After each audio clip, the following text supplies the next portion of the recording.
Salut à tous, c'est Steve Jump et bienvenue sur ma chaîne. Aujourd'hui on va se faire le déballage qui sera la suite de la Krillin en Ichiban Cho que j'ai fait samedi dernier. Il s'agit du maître de celui-ci, Kame Sennin. Ce personnage a une particularité. En effet, c'est une Masterlize e-moving et de ce fait, on peut lui changer la tête. On a 3 visages différents. Et étant donné que c'est la suite de Krillin, il est également sorti en février 2021 en Occident. Bref, ce que je vous propose, comme d'habitude, on se fait ça sous la caméra. À tout de suite.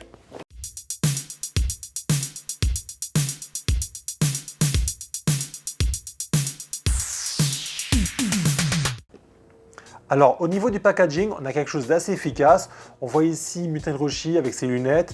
Il a la bouche fermée, il est vêtu de noir. Ici, on le voit en couleur. Sur les extrémités, ils nous ont mis les deux autres visages. On a ici le visage assez énervé. Apparemment, il serait versus Piccolo. Je pense qu'ils ont tiré celui-ci d'une scène du manga.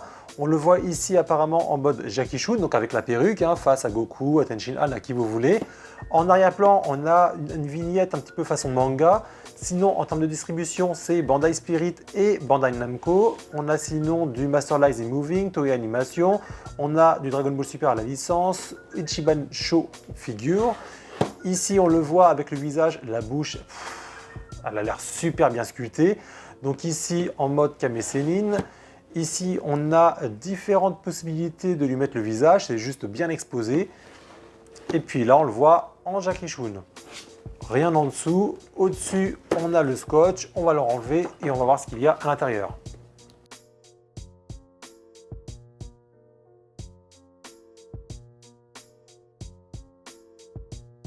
Alors, en termes de nombre de pièces, on a ici 3 visages, plus le socle, plus le corps qui est en un seul bloc.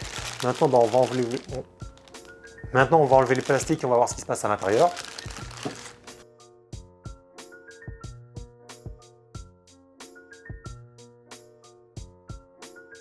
On a donc ici 3 pièces. On a ici le visage que l'on peut mettre sur le corps. Donc on a le visage de Jackie Chun. Voilà, ici la perruque, etc. Plutôt bien réalisé. On a le visage de Tortue Géniale, de Kame Sennin que l'on connaît, avec les lunettes. Voilà. Ici, les petits trous avec une belle jointure apparente. Mais bon, avec ici des petits trous qui permettent d'enclencher les lunettes. Et sur la dernière, on le voit extrêmement vénère, bouche ouverte avec ici la langue apparente, la glotte au bout, etc. Bien fait. Par contre, il n'y a pas les petits trous, donc ça a été pensé uniquement pour une seule figurine à la base, ces lunettes-là. Ceci étant... Ouais, on peut quand même le mettre sur l'autre, ça ne change rien. Donc, on va mettre ça sur le corps. Hop, forcer un petit peu, mais ça passe. Socle transparent, est-ce qu'on en a besoin? On va savoir ça tout de suite. Eh bien écoutez, ça tient.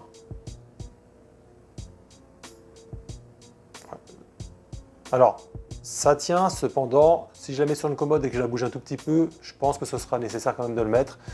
Dans le doute, voilà, on ne sait jamais. Alors, le rendu général avec la tête là, c'est plutôt sympathique. Moi, j'aime bien. On le voit bien énervé ici. Donc, j'ai déjà décrit la bouche ouverte, etc. Le sculpte, on va en parler par la suite. Ici, on a des plis au niveau des vêtements assez cohérents, qui sont propres, des proportions respectées. C'est plutôt bien réalisé. On a des sculptes de la main qui sont propres. Ouais, c'est nickel. Alors, au niveau du sculpte, on va passer au niveau de ce visage-là. Alors, ce que j'apprécie beaucoup, c'est que là, au niveau de la moustache et de la barbe, on a une petite texture qui est mise en avant pour montrer que voilà, c'est quand même une moustache, une barbe, donc il y a des poils, etc. Donc ça, c'est bien modélisé. La langue, c'est propre, c'est bien fait. Les dents, ils ont sculpté un petit peu toutes les dents sur les côtés et au-dessus. Voilà. Donc ça, c'est plutôt pas mal. On a la glotte au bout. On a également le palais. Hop, quand tu veux. Le palais qui est bien réalisé. Donc ça, c'est nickel. On reconnaît bien les joues ici creusées de notre vieillard pervers.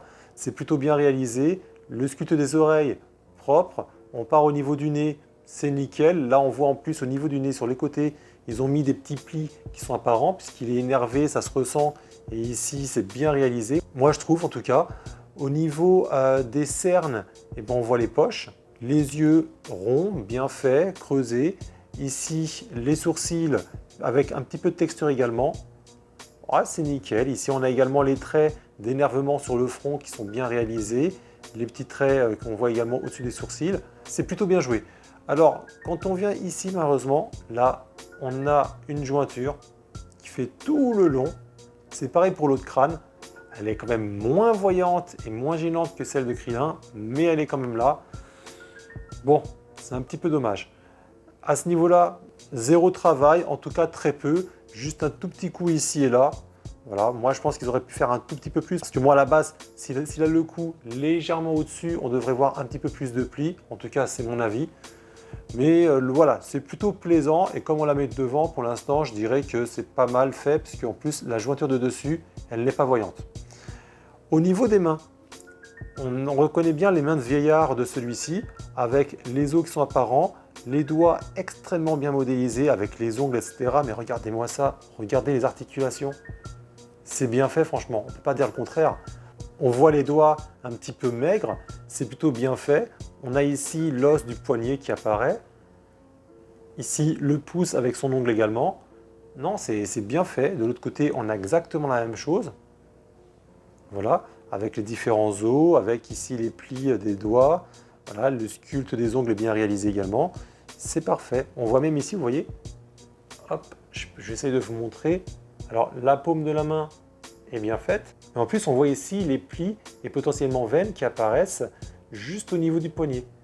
Donc ça, c'est très très bien modélisé. Au niveau de la tenue, eh bien ça tue, franchement. On a plein de plis pour montrer que voilà, il est dans une pose où forcément sa tenue elle est obligée de s'adapter. Vous voyez, notamment ici.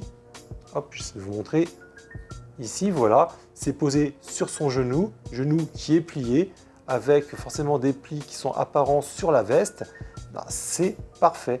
Ici, pareil, voilà, des petits plis partout. C'est propre. En plus, il y a comme des mouvements un petit peu d'usure qui sont apparents un petit peu de partout. C'est nickel, c'est bien réalisé. Là, j'ai pas à dire. La modélisation générale de cette tenue est bien faite. On voit le côté ample au niveau des manches. Voilà, avec des plis extrêmement cohérents. C'est bien fait, c'est texturé par endroits en plus. Ah, c'est assez plaisant. On voit, vous voyez ici les coutures qui sont apparentes aussi bien sur le pantalon qu'à l'arrière de la veste. C'est bien fait encore une fois sur le dos. Voilà, avec les différents plis qui suivent le mouvement un petit peu de son bras. Donc ça, c'est top. Maintenant, il y a des choses qui sont mal faites. Et au niveau des bras, et ben là, malheureusement, on est servi. Parce que là, si vous regardez bien, autant devant, là, on ne le voit pas. Autant ici, ça pourrait être dans la couture, mais là, la jointure, elle est quand même très violente. Et de l'autre côté, on a exactement la même chose, mais c'est même pire. C'est là, le bras, et limite, il se décroche. C'est mal fait, c'est dommage. À l'avant, là, moi, ça ne me dérange pas. Ça fait un petit peu un semblant de pli, donc ça passe encore. Voilà, on voit ici, vous voyez, sur les côtés, ça fait un petit peu genre pli. Donc, au niveau du pantalon, plutôt sympathique. Ça fait signe de couture. Pareil à l'arrière. Voilà, donc ça, c'est assez bien réalisé. Ici, c'est une jointure, mais ils l'ont camouflé sous forme de couture. Donc ça, c'est plutôt bien joué. Moi, j'aime bien. Et au niveau des pantoufles, eh bien, écoutez, nickel, quoi. Honnêtement, on a l'impression que son pied est enclenché à l'intérieur. Donc ça, c'est plutôt bien réalisé. Alors, au niveau des teintes, c'est majoritairement noir. Je dirais noir un peu brillant. Et par endroits, c'est un noir un peu moins brillant. Est-ce que ce sont deux teintes différentes qui ont été utilisées ou est-ce que c'est qu'une seule qui a été glossy par endroits? Je ne saurais vous dire. Mais en tout cas, moi je trouve ça pas si mal, c'est pas si dérangeant que ça. Ils n'ont pas mis en évidence les plis, mais bon, c'est pas dérangeant honnêtement, parce que l'effet de la lumière joue pas mal déjà avec ça, donc c'est suffisant. Au niveau du blanc, il y a zéro teinte. Voilà, c'est uniforme de partout, mais encore une fois, la lumière joue pas mal. Donc ça fait le taf. En revanche, pour les mains, ils ont joué sur différentes teintes pour donner un côté un petit peu plus vivant. Un petit peu de brush par-ci, un petit peu de brush par-là, voilà. C'est plutôt bien fait, pareil à ce niveau-là, voilà. C'est au niveau de la cassure du poignet, il y en a un petit peu. Au niveau du pouce également, c'est apparent. Ah, c'est plutôt pas mal, moi j'aime beaucoup. Au niveau de la moustache et de la barbe également, il y a un tout petit peu de brush pour mettre un petit peu en évidence celle-ci, pour donner un petit peu de volume. Et au niveau du visage, c'est pareil, quelques teintes par-ci par-là, c'est plutôt bien pensé. Au niveau du crâne à l'arrière, zéro teinte par contre. Mais bon, moi personnellement ça ne me dérange pas. Parce qu'encore une fois, je l'expose de devant. Figurine qui fait le taf honnêtement. Moi ça me va. Au niveau de la teinte, la seule interrogation que j'ai, c'est à ce niveau-là. Je me demande ce qu'ils ont voulu faire. J'arrive pas à comprendre si c'est une jointure, si c'est un problème de confection. J'arrive pas à comprendre. Vous voyez, c'est un peu plus brillant sur cette partie-là. On dirait limite que c'est deux pièces différentes. C'est spécial. Après, ça va, honnêtement, c'est pas mal. C'est plutôt une bonne figurine. Alors, on va essayer de mettre maintenant un autre visage. Ah, ça le fait franchement, hein. Avec celui-ci, moi j'aime bien aussi. Hein. On connaît bien le Jackie Chun. Mais bon, le visage final, pour moi, ce sera celui-ci. Ah, j'adore. Franchement, c'est de la bombe. C'est super. Alors, en termes de mesure, sur la largeur, je lis du 16 cm. Et en hauteur, quand elle nous annonce 15,5 sur la boîte, moi je lis du 16 cm,5. Allez, on débrief. On a 3 visages différents. La possibilité de mettre les lunettes uniquement sur les 2 visages crâne chauve. Les visages sont super bien faits. Après, il y a de la jointure. Donc après, à vous de voir si c'est gênant ou pas pour un personnage secondaire comme celui-ci. Donc moi, personnellement, malgré les jointures citées, c'est quand même mieux que sur l'acrylin, donc forcément je la recommande. Puis le kiff, honnêtement, vous avez 3 têtes différentes. On peut faire ce que l'on veut. Enfin bref, cet unboxing arrive à son terme. Comme d'habitude, vous pouvez me laisser un avis dans l'espace dédié aux commentaires juste en dessous de la vidéo et dites-moi ce que vous avez pensé de cette figurine. Vous pouvez bien entendu partager ce déballage. Et si cet unboxing vous a plu, le petit pouce bleu, moi personnellement ça va me faire plaisir de savoir que ça vous a plu et en plus ça va m'aider dans mon référencement. Bien entendu, n'hésitez pas, vous pouvez vous abonner, mais également activer la petite clochette de notification qui vous alertera lorsque je poste une nouvelle vidéo. Si vous avez envie de me suivre, Twitter, Instagram, et je vous mets également les liens dans la description de la vidéo. En ce qui concerne le prochain rendez-vous de ma chaîne, ce sera mercredi à 18 h. Sinon pour le reste, je vous laisse. C'était Steve Jump. Ciao!